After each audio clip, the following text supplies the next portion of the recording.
Bismillahirrahmanirrahim.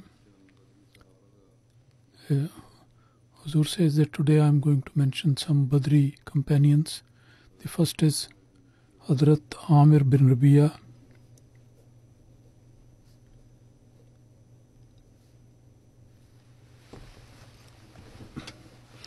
His family, it was related to Umar bin Khattab, and he was taken as an adopted son. That is the reason that first he was well known as with the name of Amir bin Khattab.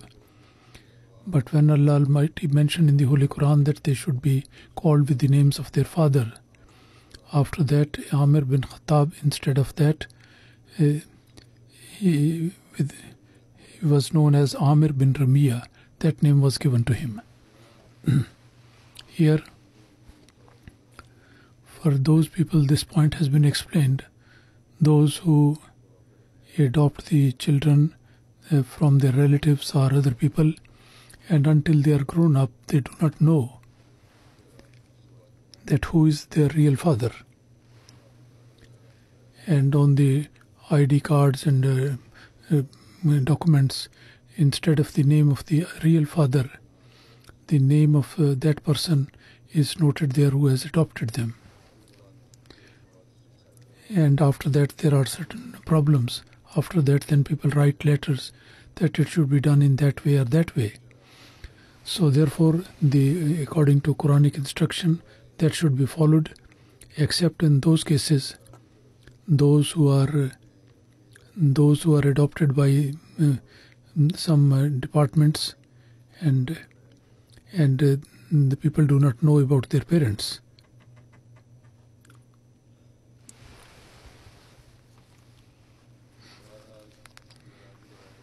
Anyway, after this explanation, I go further.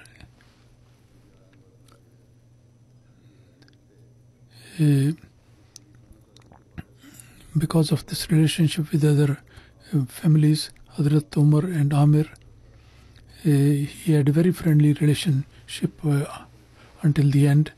In the very beginning he believed, and when he believed, until that moment, the Holy Prophet ﷺ, he had taken refuge in Dar Arqam. Hadhrat Amir, from his wife Layla bint Asma, he migrated to Habsha along with her, and then came back to Mecca, and then from there he migrated to Medina with his family. Hadhrat Amir bin Rabi'a, the wife, she was the first lady who has the honor of migrating first among the ladies.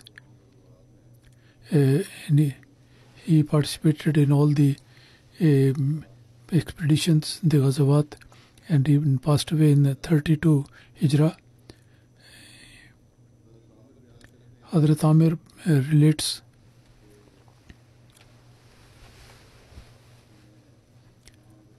that the Holy Prophet ﷺ told him that whenever somebody look at the dead body and he doesn't like to go along with him for the burial, then he should stand until that is disappeared from his eyes or it is put down.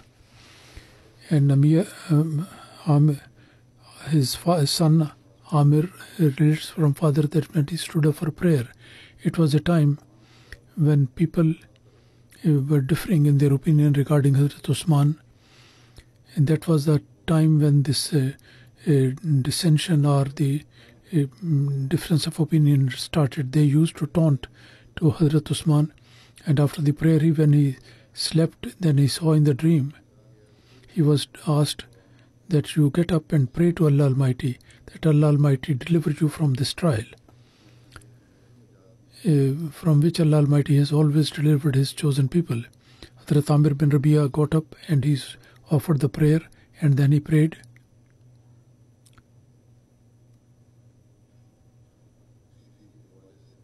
With this reference he prayed, and after that he fell ill, and he couldn't come out of his house, only his dead body was taken out. So Allah Almighty made this plan for him to be delivered from this crisis. And Amir bin Rabia says that during the tawaf I was with the Holy Prophet ﷺ, and at one point the laces of the shoe broke down. And I asked him, the Holy Prophet, that I can mend it. The Holy Prophet said, this is something that you give me the preference, and I don't like to be given this one. And the Holy Prophet ﷺ, he was very particular about these matters, that he had to do all his things himself. A person stayed with Amir bin Rabia as a guest, and he looked after him. Hospitality was given, and regarding him, he mentioned to the Holy Prophet ﷺ by way of recommending. And he came from the Holy Prophet ﷺ to Hadhrat Amir. He said that I have asked for a valley as a prize from the Holy Prophet ﷺ, and that was the best valley there, and the Holy Prophet ﷺ has given me that. Now I wish that a part of this valley I should give it to you, which should belong to you during your lifetime, and after that it should be inherited by your progeny. Hadhrat Amir said that I do not stand in need of this part of the valley, because there is one verse which has revealed today, which has actually made us forget the whole word. اقترب للناس حسابهم وهم في غفلة معرضون. That the time of accountability for people has come very near, and despite that, these people are in a state of indifference and negligence.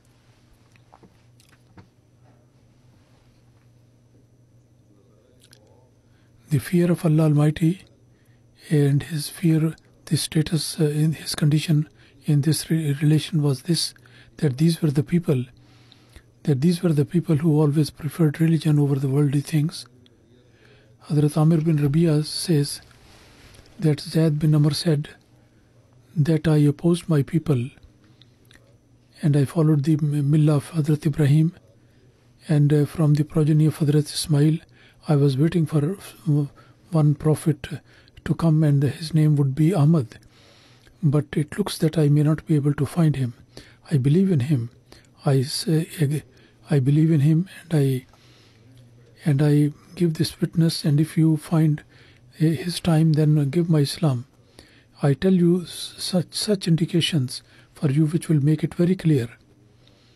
He is neither very tall nor very small, and there is reddish in his eyes and on his shoulders. In between there would be the stamp of seal of the prophethood, and he would be in Mecca, and that would be the place of his birth. And then the people will turn him away from there, and they will dislike the message, and he will migrate to Yasrib, and then his matter will flourish and become dominant.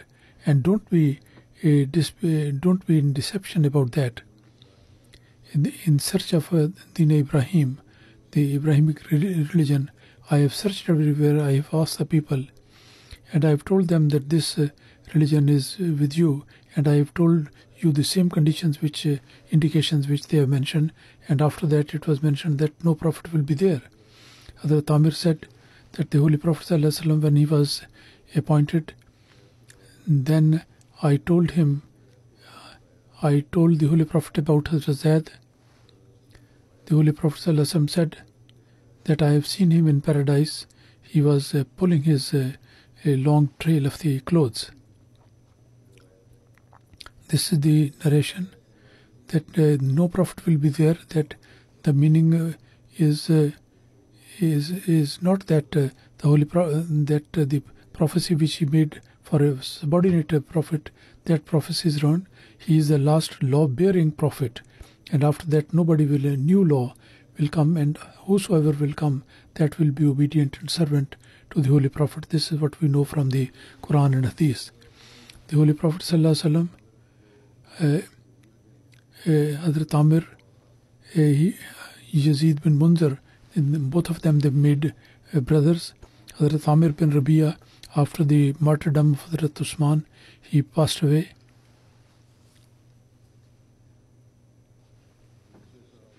And this Ram bin Malhan, the second Hadhrat, he was from Ansar tribe, Banu Abi Najjar. His father, whose name Milhan bin Khalid, in the name of his mother was Malaika bint Malik, and one brother was Sulaim, who was wife of Abu Talha Ansari and Anas bin Malik's mother, and the other sister was the wife of Ubadah bin Samit. Hadhrat Ram bin Malhan, he was the uncle of Hadhrat Anas, and he was in Ghazwa Badr, and he died on the occasion of Bere Mauna. And Anas bin Malik narrates that some people, they came to the Holy Prophet ﷺ, and they said that send such people with us who will give us the teaching of the Quran and Sunnah.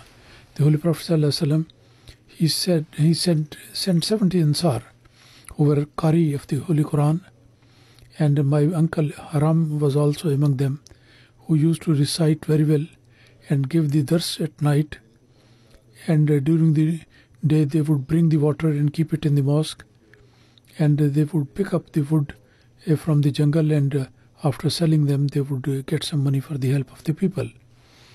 Hadhrat Haram bin Milhan, I mentioned some of the incidents in a few months back, Bere Mauna incident and some other things I have mentioned already. Regarding that, there are some narrations in Bukhari which I am going to present, and they have not been mentioned before. Anas bin Malik says that when Hadhrat Haram bin Malhan, on the day of the Bere Mauna, when he was hit by the spear, and he took the blood and put it on his head and face, and then said, Futuh bi Rabbil Kaaba, in the name of the Lord of Kaaba, I have been successful. And also another narration is there that the Holy Prophet ﷺ, Mikwan, Sayya, and some other tribes, people came, and they said that we have believed in Islam, and they asked help to confront their tribes. The Holy Prophet ﷺ, he helped them with 70 companions. The Anas says that we used to call them Qari, because they used to gather these shrubs and branches in the jungle, and when they arrived at Bere Mauna, then these people betrayed and they killed them.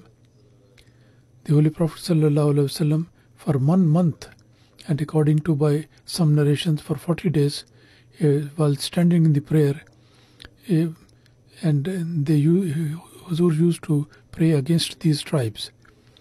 And Hadhrat Anas says that when these Qari people, they were martyred, then the Holy Prophet ﷺ, for the month long, he prayed very fervently.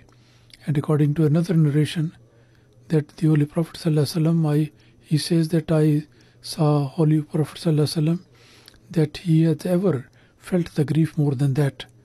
And according to one narration, Hadhrat Anas narrates that the Holy Prophet ﷺ, after ruku, he would stand, and for 1 month, regularly after every prayer, so he used to pray against some tribes of Banu Sulaim.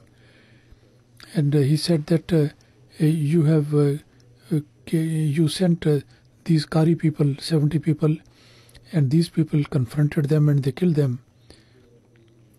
And while there was a treaty between them and the Holy Prophet ﷺ, and it is mentioned there that I have never seen that the Holy Prophet ﷺ felt the grief as much as he felt the grief of the killing of these Qaris. And then there is a reference from Ibn Hisham, Sirat Ibn Hisham, Albiya. Jabbar bin Salma says, who was Ramir bin Tufail, he was along with him, and he accepted Islam later on. He says that the reason for my accepting Islam was that I put the spear in between the two, to the back of that, and it went through to the chest.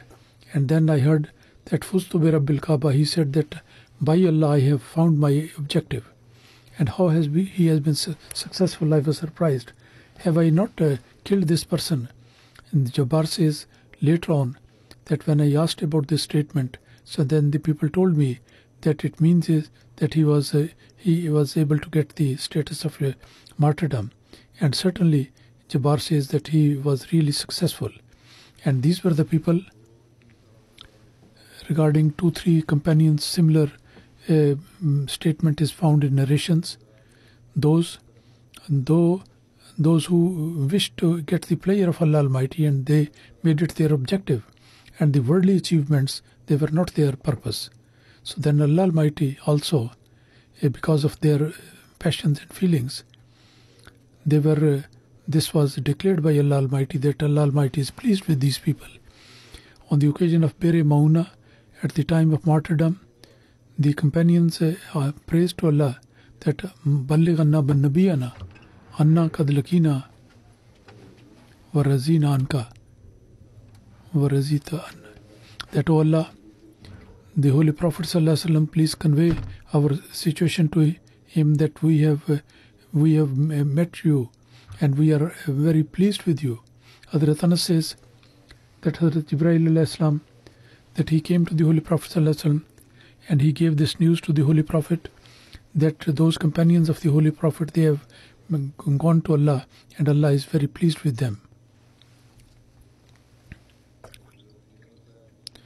Hadhrat Mirza Bashir Ahmad Sahib, regarding this incident, he writes in his book that these incidents of Bere Mauna, and that shows this great enmity of these people against Islam, and which they had in their hearts against the believers in Islam. So much so that they were not even sparing a lot of deception against the Muslims because of this hatred. And the Muslims, because of their intelligence and carelessness, sometimes they used to be come into their deception.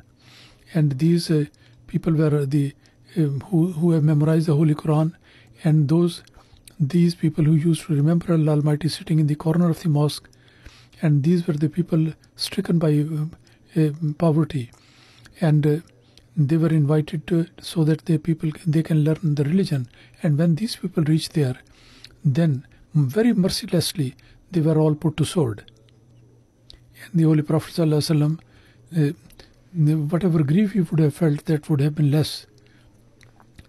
But at that time, regarding these killers, he did not take any military action against them. But no war was waged against them. No doubt that when the news came, then for 30 days long, every day in the Fajr prayer, he used to cry and weep and pray against these tribe and Banu Lahyan and other tribes. He used to pray against these people and prayed that, "O my Master, have mercy on our condition and stop these hands of the opponents of Islam, those who are very mercilessly and cruelly, they are killing the Muslims." So in these days as well, in order to stop the hand of the Muslims, we have to get the help of Allah Almighty by prayer.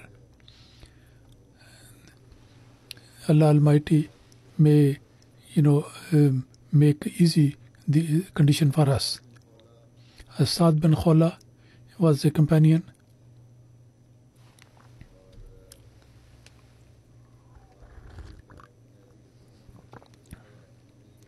And according to some, he was a slave who was freed.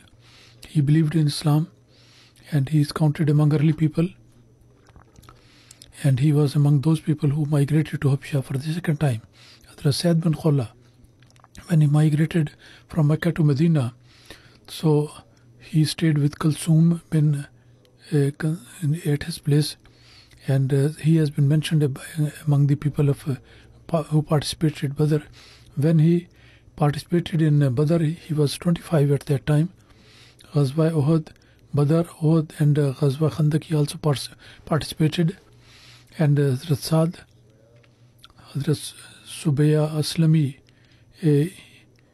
he was with him, and he death on Hajjatul Wada, the farewell pilgrimage, and the child was born after that to his wife. And the Holy Prophet ﷺ told his wife that after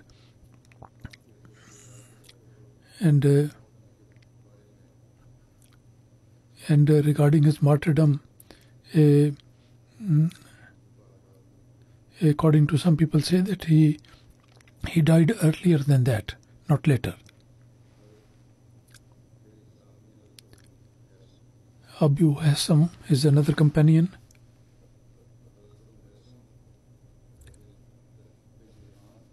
Son of Tayyihan Ansari. Real name was Malik, but he was Abu Hassam. He was known by this title.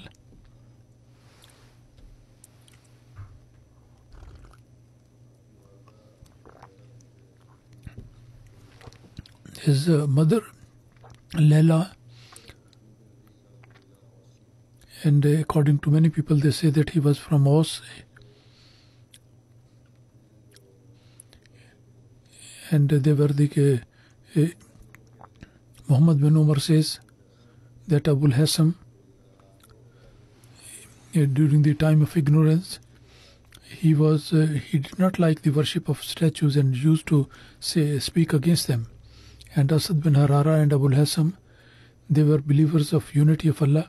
They are early Ansari who accepted Islam in Mecca.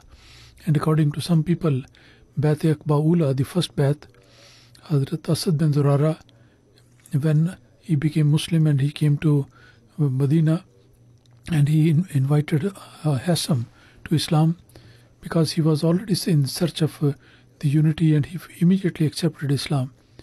And Baitul, when the group of 12 people went there, he was one of them. And he arrived in Mecca and did the Bait at the hand of the Holy Prophet Sallallahu Alaihi Wasallam.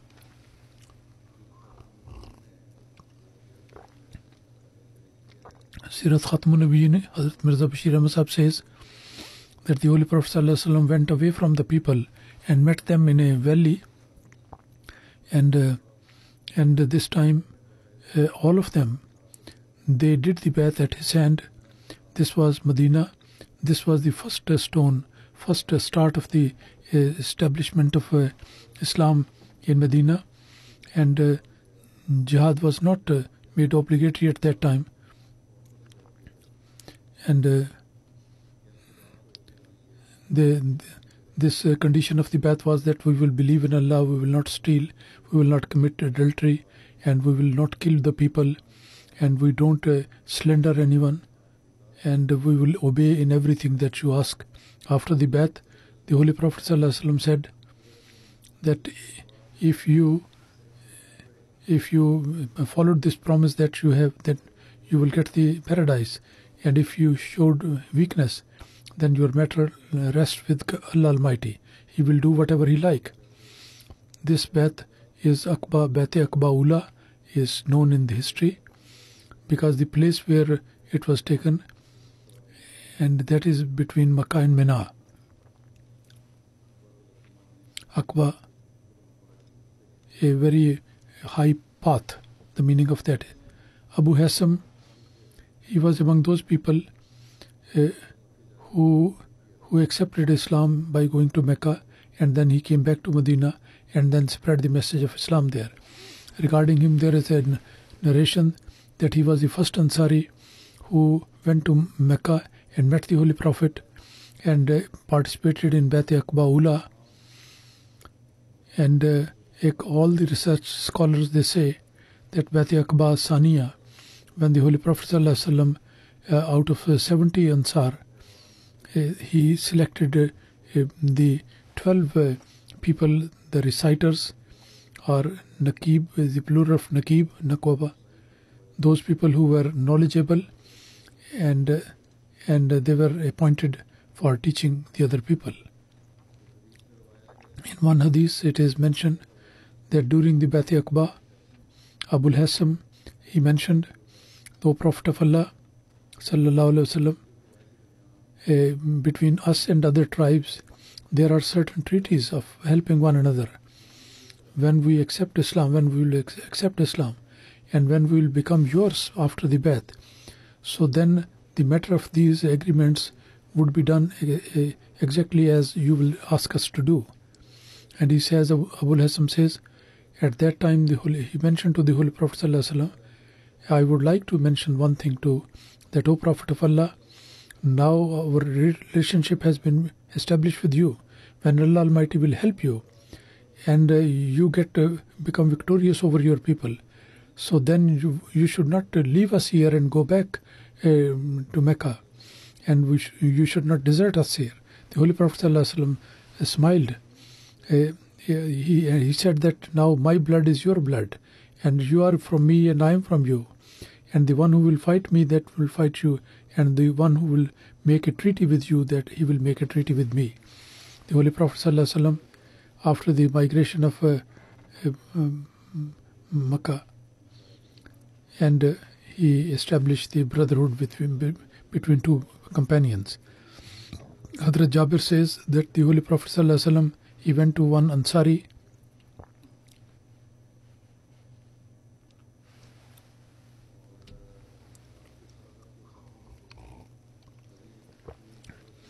and there was a companion with him, and he asked that if you have got some better, have some water which was with you for the last night, otherwise we will get the water from somewhere else to drink. Somebody was irrigating in the field. He said, I have got the water which was with me last night, come to my hut. That Abu Hassam and his companions, he took both of them and put the water into bowl, and then in the Holy Prophet ﷺ drank from it and his companions. This is the narration of Bukhari. There is also a narration, Jabir bin Abdullah says that Abu Hassam Lehyan, Abu Hassam, he prepared the food for the Holy Prophet, and the Holy Prophet and his companions were invited to take, and when they had the food, then the Holy Prophet ﷺ said to his companion, now you give reward to your brother. And companions asked how we can repay. He said that when you are invited and go to the home and have the food and drink, then you should pray, and that would be the reward or the compensation for the food that he has that you has been given. This is the good morals which the Holy Prophet ﷺ taught. It is said that the Holy Prophet ﷺ went out of his house at a time when normally people do not go out, and they meet one another. Then the Holy Prophet ﷺ, Abu Bakr came, and he asked, O Abu Bakr, what has brought you out at this time? Hadhrat Abu Bakr said that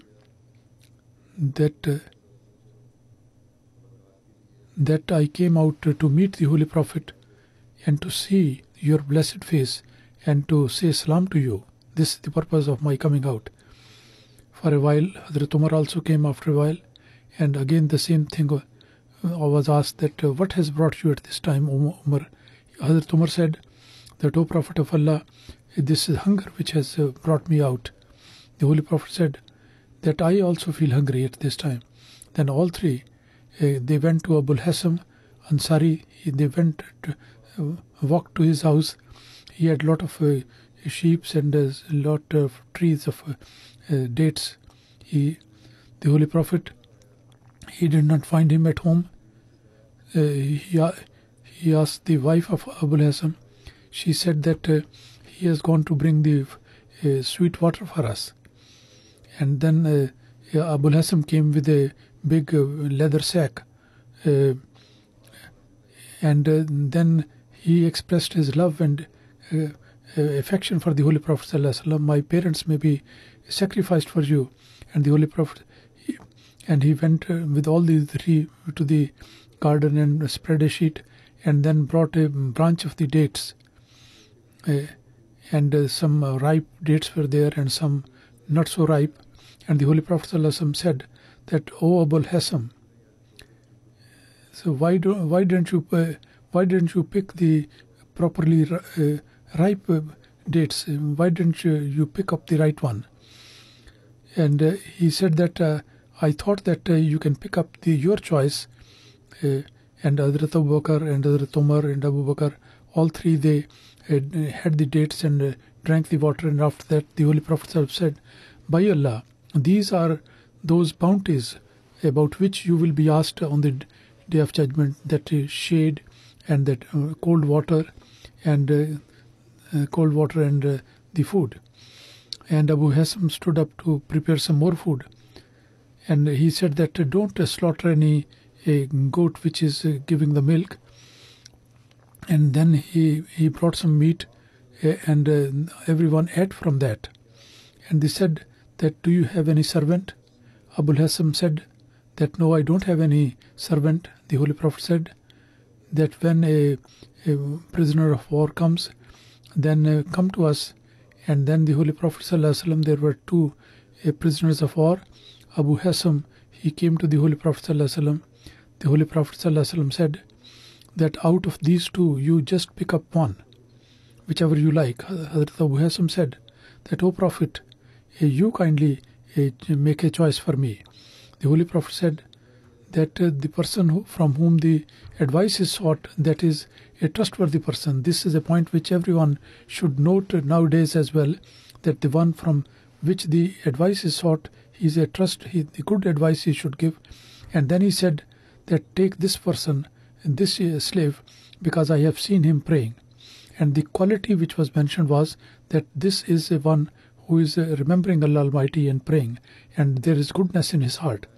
And after that he said that, "Treat him very nicely." Abu Hassam, he came back to his wife, and he mentioned about the advice of the Holy Prophet. She said that, "You won't be able to act according to this advice which Allah, the Holy Prophet, has given." That means that kind treatment, and the lady is there, and there is no servant, and when somebody is given to them, then the high standard was, look at this high standard, that you will be able to do justice when you will free it, because you won't be able to treat him nicely. At that, Abu Hassam set that slave free. So this was the high status of the companions and their good noble character. Hadhrat Hassam in Badr and Uhud and other expedition, he participated along with the Holy Prophet ﷺ. Ghazwa Mota, on that occasion, Abdullah bin Rawaha, when he embraced martyrdom, then Abu Hassam was sent to assess about the dates in the garden. The Holy Prophet ﷺ, when Hadhrat Abu Bakr wanted to send him for the same purpose, so then he apologized at that time.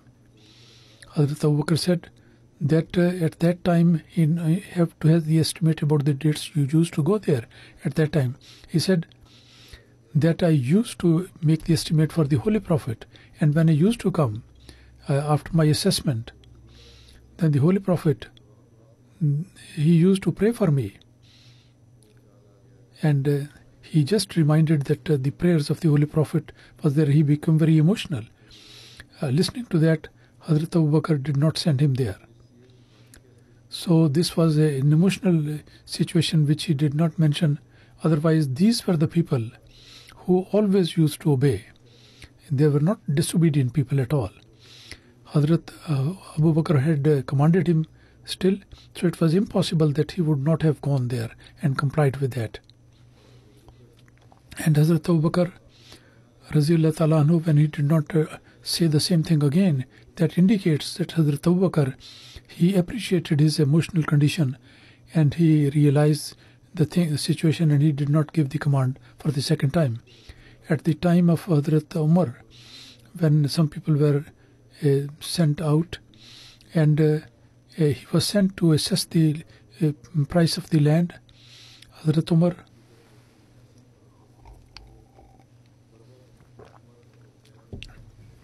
three companions were sent to for this purpose, and they estimated for the date of the Khyber and the land, and which was more than 50,000 dirham that was given. Now you see that here he went. That emotional condition was not there because the long time has passed by.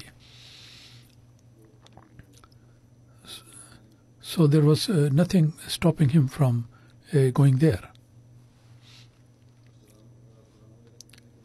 Assalamu alaikum. Regarding that, there is one narration regarding saying Assalam.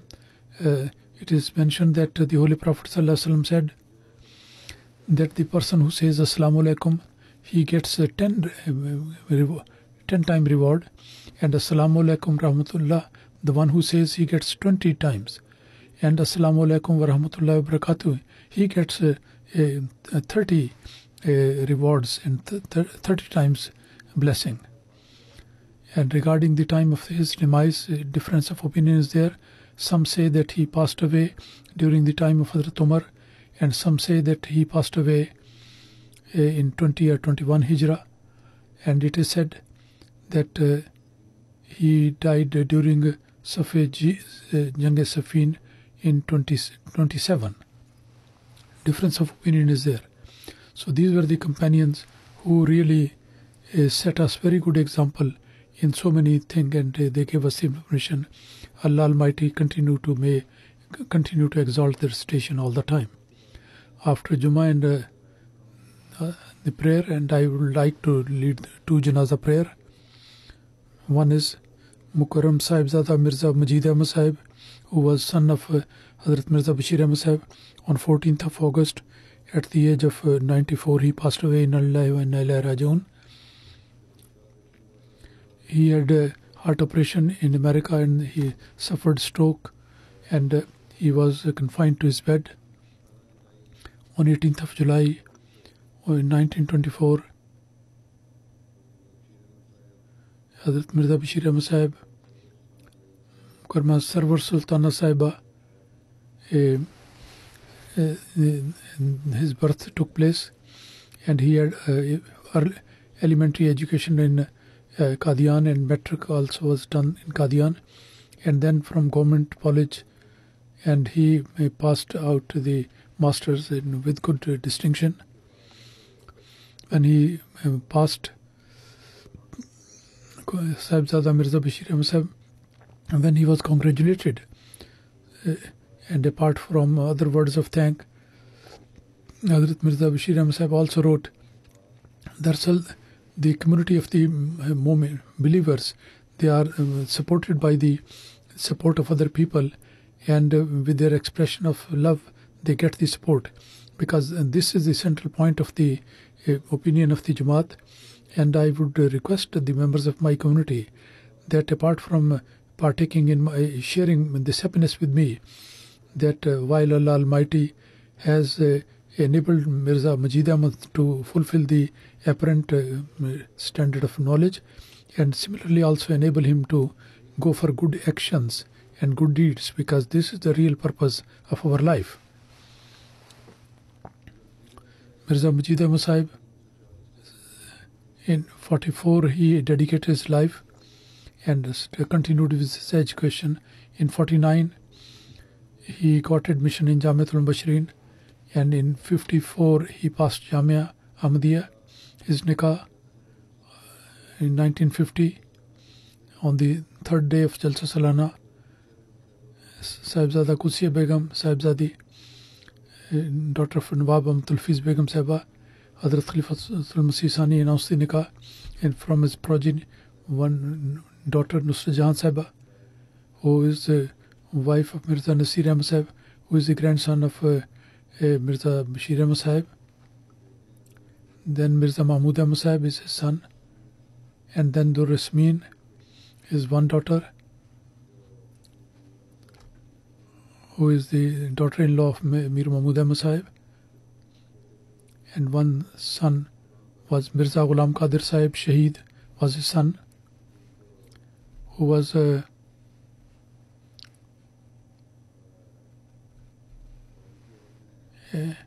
and his wife is Amtu Nasir, and then the 5th daughter Faiza Saiba, who is a wife of Sayyid Muzaffar Ahmad Sahib, who is a Waqf Zindagi devotee of life. In July 54, Sahibzada Mirza Majid Ahmad Sahib got the degree of Shahid. His first appointment in 54, he was appointed in college. In 1956, he went to Kumasi in Ghana. He went there as a principal of the school. In 63, he came back, and in April 64, he was appointed in college for the second time.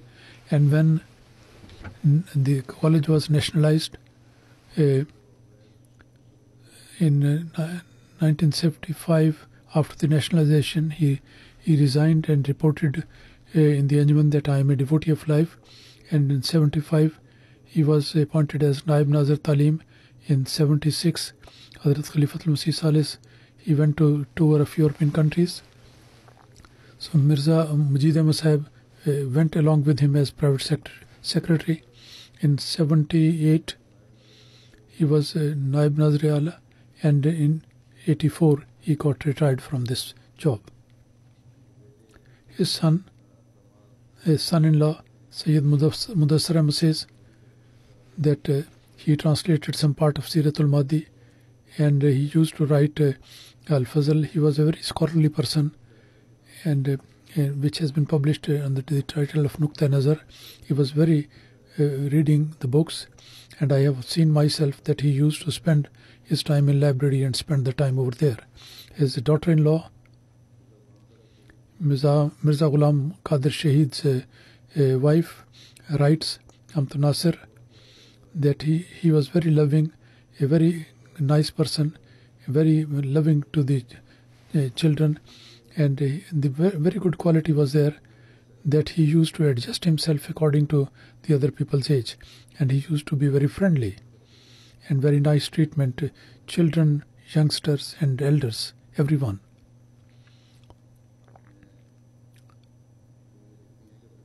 She writes that Mirza Ghulam Qadir Shahid, at the time of his martyrdom, he showed great patience, and after the Shahadat, Mirza Majid Ahmad Sahib and his wife, they used to take care especially for the children of Ghulam Qadir Shahid, and their time period of sickness was long, and he showed steadfastness and patience,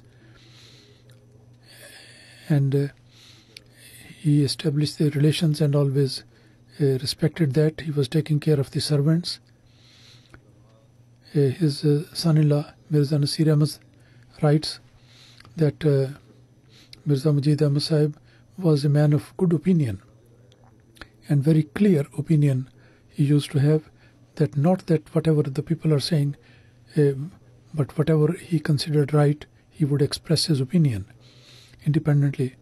Allah Almighty may show mercy and kindness to him, and his children may also be enabled to continue the good qualities of Mirza Majid Ahmad Sahib and also keep them attached with Khilafat. The second janaza is Sayyida Naseem Akhtar Sahiba, who is the wife of Mudassar Ahmad Sahib. And on 27th July 2008, she passed away. Wali Muhammad Sahib's companion of the Promised Messiah, he was and after the partition, his family migrated from Qadian to Rabwa, and after the marriage, she spent her life in the village and also served in various capacities. She was Sadr Lajna for a long time, very regular in prayer, offering the Tahajjud prayer, looking after the poor people and looking after their neighbors. Very simple and a very devout lady she was. She used to recite the Holy Quran regularly and with the translation as well. And she used to ponder over the meanings of the Quran, and also she tried her best to act upon that. She used to teach the children, and a large number of Ahmadi and non-Ahmadi children learned the Quran. He is a Muballigh, is a missionary in Mali, his son, when he was appointed there in West Africa, Ebola, the disease was there. So somebody, a non-Ahmadi, said that, told him that you should not send your son there because there is an epidemic there. So she immediately replied that I have, their two sons are devotees of life. I have devoted them after long prayers, and after the dedication now they belong to Allah. So I do not care that whatever service Allah Almighty takes from them and where. I know that Allah Almighty has accepted, and Allah Almighty enabled my children to serve. And He used to advise His children that if Allah Almighty has enabled you to serve, so then you always have to be very loyal to your dedication. He was a Musia, Nasir Ahmad Sahib, Balagh Silsila Mali, and the other one is Murabi Silsila in Pakistan. The son in Mali, he was unable to attend his her janaza. Allah Almighty give them the patience and solace, and also his good things should continue among his progeny.